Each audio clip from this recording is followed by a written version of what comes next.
지금부터 슬기로운 4대보험 실무책 해설 동영상 강의를 시작하겠습니다. 안녕하세요. 제25단원, 26단원 말씀드리겠습니다. 실업급여에 대한 이야기입니다. 고용보험의 5가지 사업 중 핵심이 되는 내용이죠. 실업급여는 구직급여와 취업촉진수당으로 나누어지는데요. 구직급여를 일반적으로 실업급여라고 부릅니다.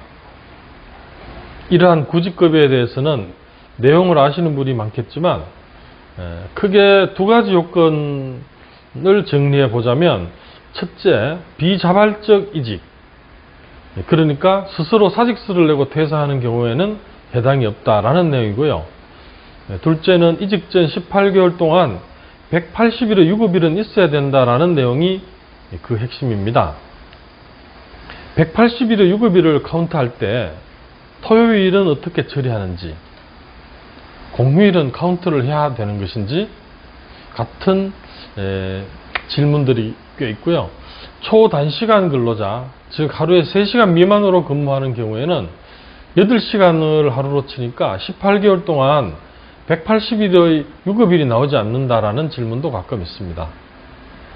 이러한 내용을 법 규정을 통해서 살펴보고 이른바 13가지 실업급여 요건에 대해서도 개괄적으로 살펴보겠습니다. 실업급여의 절차와 용어에 대해서 간략하게 먼저 살펴보겠습니다. 이직이 있게 되면 그 다음에 실업급여 요건을 판단해서 구직활동을 하는 것을 요건으로 실업을 인정하면 실업급여를 지급합니다. 신수구인 이렇게 절차를 외우기도 합니다. 구직활동, 실업인정. 비자발적 이직이라 해야 되는 요건 앞에서 잠깐 말씀드렸죠. 이직 확인서라고 하는 것을 이제 발급을 해야 됩니다. 그러면 고용복지플러스센터에서 이직 확인서 내용을 보고 실업급여에 해당되는지와 실업급여를 얼마로 결정할지, 급여 액수를 얼마로 결정할지를 정합니다. 구직급여 요건이라고 하는 것은 피보험 단위기간, 그 다음 13가지 사유 이런 거 있는데 뒤에 이제 내용에서 설명해 드리겠습니다. 구직활동은 실제 이게 구직급여이기 때문에요. 구직활동이라고 하는 것이 전제되어야 실업급여라고 하는 구직급여가 나갑니다. 실업인정은 1에서 4주 단위로 지정일에 출석하는 건데, 최근에는 코로나 때문에 처음에 한 번은 출석하고 그 다음에는 이제 비대면 방식으로 확인하는 방식을 쓰기도 하고 있습니다. 실업급여의 요건이라고 하면 일반적으로 기준기간 내에 180일 이상 근무했을 것, 이런 내용이 있거든요. 이게 어떤 내용이냐 하면 이직 확인서라고 이제 이 내용을 확인해 줌으로써 고용복지플러스센터에서 이분이 해당이 되는지를 확인하는데, 그 내용 중에 보시면 피보험 단위기간 산정 대상 기간이라고 해서 이직일 이전에 18개월 동안요, 18개월 동안 180일, 총 180일의 보수지급 기초일수가 있어야 된다, 이런 얘기입니다. 보수지급 기초일수라는 얘기는 급여를 지급할 때 그 유급이 되는 날짜를 얘기하는 겁니다. 그래서 보시면 예컨대 어떤 근로자가 9월 30일까지 근무를 하고 퇴사를 하셨다면 이게 매달 나누어서 이렇게 적거든요. 9월 1일에서 9월 30일까지는 달력상 날짜로는 30일인데 여기 26일을 적습니다. 왜 그런가 하면 전체 30일 중에 보시면 이렇게 토요일이 4개가 있습니다. 이제 공휴일 같은 경우에 종전에는 이것을 유급으로 치지 않는 회사들도 꽤 있었는데요. 지금은 공휴일에 관한 그런 내용이 법률에 들어와서 점차적으로 공휴일을 유급으로 치고 있습니다. 유급으로 치고 있는 회사 같으면 이 날짜는 다 카운트를 하는 것입니다.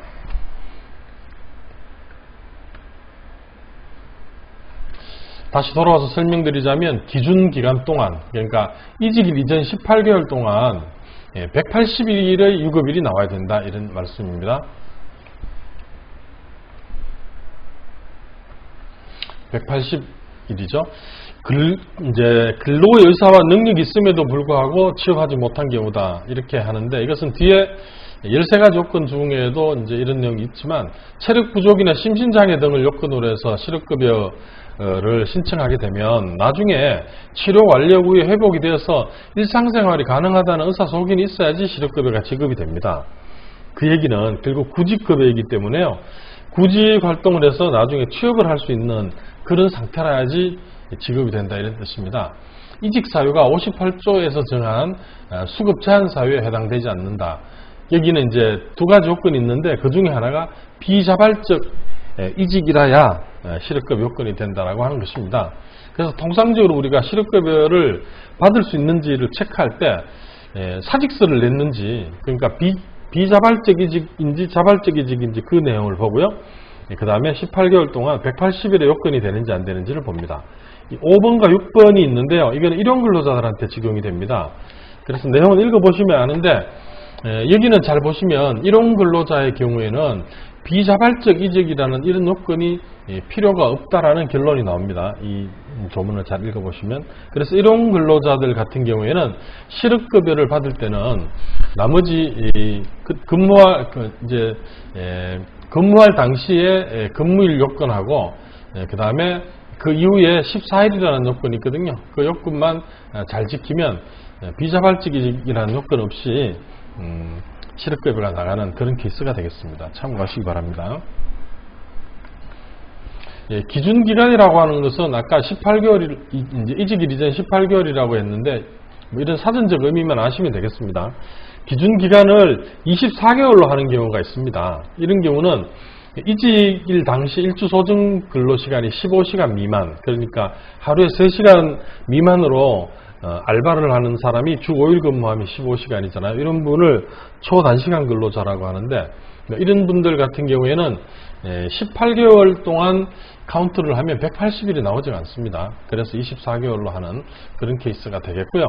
피보험 단위기간이라고 하는 것은 말이 좀 어렵습니다. 기준기간, 피보험 단위기간, 말은 어려운데 보수지급의 기초가 된 날, 우리가 유급일이라고 부르죠. 그래서 좀 전에 봤을 때 9월달 같은 경우에는 일반적으로 주 40시간 근무 사업장은 토요일은 휴무일이니까요. 이날 이제 토요일을 제외하고 카운트를 하게 되는 것입니다. 그래서 입사 후에 6개월을 근무한 경우라면 180일이 나오질 않습니다. 참고하시기 바랍니다. 적어도 7개월 정도는 해야지 180일이 나오는 것을 볼 수가 있습니다.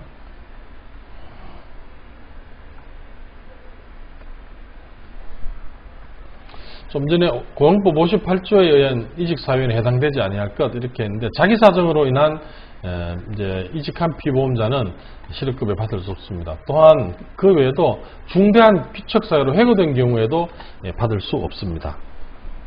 26단원 내용입니다.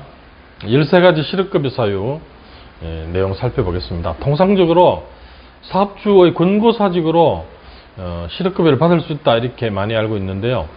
이런 경우 회사 입장에서는 고용유지지원금 대상에서 제외되는 경우가 있을 수 있다는 부분 체크하셔야 됩니다.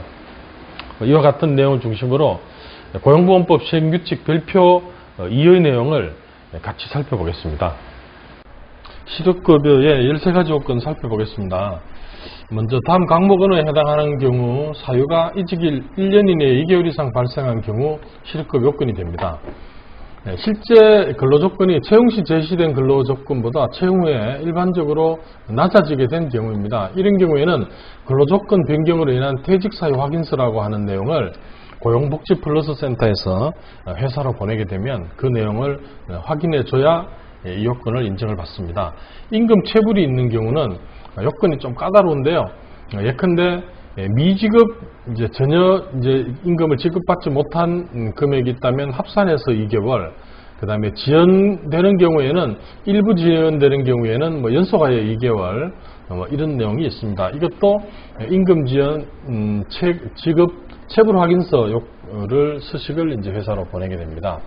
그 외에 최저임금 미달, 그 다음에 연장근로 제한, 그 다음에 휴업을 했는데도 불구하고 평균임금 70% 미만으로 휴업수당을 지급받은 경우 같은 경우가 해당이 되겠습니다.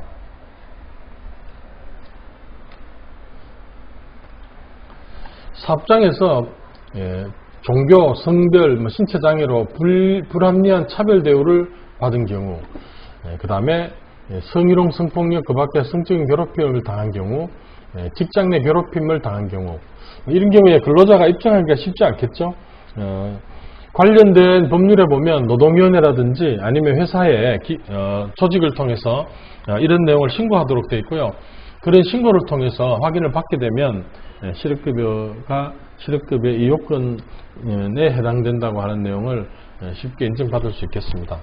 사업장의 도산 폐업이 확실하거나 대량 가문이 있는 경우도 요건이 되는데요. 도산 폐업이라고 하는 것은 이 별표에 보면 재판상 도산을 얘기하는 겁니다. 이게 파산 선고나 회생 개시 결정도 포함이 되고요. 대량 가문이라고 하는 것은 근로기준법 24조 사항에 보면 관할 노동청에서 대량 가문이 있는 경우에 관할 노동청이 신고하도록 되어 있거든요. 그래서 그런 내용이 신고된 내용을 기준으로 해서 판단합니다. 사업주로부터 퇴직을 권고받거나 인원 감축이 불가피해서 퇴직 희망자를 모집해서 이직하는 경우, 우리가 흔히 권고사직이라고 하는 내용인데요. 가나다라를 보면 일반적으로 경영상 해고라고 해서 회사에서 시장 환경이 변했다든지 하는 기타 이런 사유로 해서 회사가 이제 근로자들을 대량으로 해고하는 이런 경우가 해당이 되겠고요. 마음에 보시면 그 밖에 준하는 사유가 발생한 경우라고 해서 일반적으로 우리가 실업급여를 받을 때 사업주로부터 권고사직을 받았다고 하는 사실이 있으면 실업급여 받을 수 있다 이렇게 보통 알고 있는데, 뭐 그렇게 하는 경우에 결국은 사업주 입장에서는 고용유지지원금의 지급에서 제외되는 경우가 있을 수 있으니까 이 회사의 담당자 입장에서는 이 부분을 꼭 체크를 하셔야 될 사안입니다. 그 다음 이제 사업장 이전으로 인해 가지고 3시간 이상 이제 통근 시간, 왕복 3시간 이상으로 드는 경우 실업급여 요건인데요. 이때도 보면 사업장 이전으로 인한 퇴직 사유 확인서라고 하는 것을 보내서 회사에서 확인을 해줘야 됩니다. 3시간은 일반적으로 보면 네이버나 다음 같은 지도를 찍어서 대중교통을 통해서 출근할 때 걸리는 시간 같은 것을 기준으로 판단합니다. 부모나 동거, 친척, 질병, 부상으로 30일 이상 본인이 간호를 해야 되는 이런 사정도 해당이 되는데요. 이 앞부분만 읽어보시고 나도 실업급여 될 수가 있겠구나 이렇게 판단하시면 착오일 수 있습니다. 왜냐하면 뒷부분까지 읽어보셔야 돼요. 이런 사유로 인해서 기업에서 회사에서 휴가나 휴직을 허용하지 않아서 이직을 한 경우입니다. 그래서 가끔 보면 실제는 이런 요건이 아닌데 이 요건으로 해서 실업급여를 신청했기 때문에 고용복지플러스센터에서 회사로 그 회사에서는 이런 경우에 휴직이라든지 휴가를 허용하지 않습니까? 이렇게 확인을 해 오는 경우가 있는데, 이런 경우에는 우리가 이제 남녀고용평등 및 일가정 양립 지원에 관한 법률에 보면 근로자가 신청하는 경우에 이런 휴직이라든지 하는 부분을 허용하도록 되어 있거든요. 그래서 잘못 적어주면 회사가 법위반이 있다는 사실을 실토하는 경우가 될 수가 있어요. 그래서 조심하셔서 이 부분은 확인해 주셔야 됩니다. 그런 사실이 있는 경우에만 확인해 주시는 것이 맞습니다. 산업안전보건법에 따른 중대 재해가 발생한 사업장과 같은 경우도 해당이 될 수가 있고요. 그 다음에 임신, 육아, 출산과 관련해서도 마찬가지로 휴가나 휴직을 허용하지 않아서 이직하는 경우가 해당이 됩니다. 체력 부족, 심신장애도 이제 실업급여 요건이 되는데요. 이 부분은 앞에서도 말씀드렸듯이 치료 완료 후에 회복이 되어서 일상생활이 가능하다는 의사소견서가 있어야지 실업급여 요건이 되거든요. 이것이 구직급여이기 때문에 그렇습니다. 구직 활동을 해서 취업을 할 수 있는 그런 신체적인 상태가 되어야 실업급여라고 하는 이 구직급여를 지급한다라고 하는 내용입니다. 정년도래 당연히 해당이 되고요. 계약기간 만료, 이 부분은 이제 전형적으로 우리가 실업급여에 해당되는 요건이 되겠습니다. 문제는 회사에서 자격 상실 신고를 할 때요. 이제 근로자가 퇴직을 하게 되면 자격 상실 신고를 하게 되는데, 이때 별 생각 없이 계약기간 만료로 인해서 퇴사를 했음에도 불구하고 자기가 원해서 그냥 퇴사한 걸로 상실 신고를 해버리면 나중에 과태료가 나올 수 있으니까 조심하셔야 됩니다. 이상으로 제25단원 26단원 내용 마치겠습니다. 감사합니다.